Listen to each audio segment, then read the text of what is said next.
ஈரல் நல்லா இருக்கணும், சிறுநீரகம் நல்லா இருக்கணும், எல்லாத்த விட இதயம் நல்லா இருக்கணும்னு வச்சுக்கோங்க.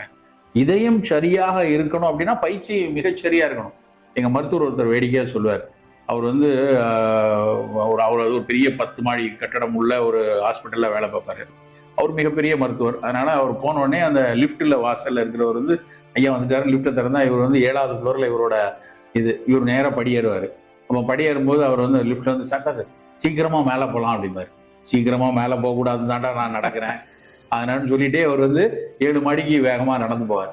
ஏன் சொல்றான்னா படிக்கட்டுகளை பயன்படுத்தணும். நீங்களும் உங்க பள்ளியில வந்து படிக்கட்டுகள் நல்லா 2-3 மாடி ஏறி ஏறி இறங்கணும் அப்படின்னா இது இதயத்துக்கு மிகச்சரியாக உதவியா இருக்கும். அதனால எங்க போனாலும் நடக்கிறது, ஓடுறது, அதுக்கப்புறம் நம்ம ஒரு இப்பெல்லாம் வந்து டக்கு டக்குன்னு உடனே ஒரு ஸ்கூட்டி எடுத்துட்டு போலாமா, டக்குன்னு ஒரு பைக் எடுத்துட்டு போலாமா அப்படின்னு எல்லாத்துக்கும் போறோம்.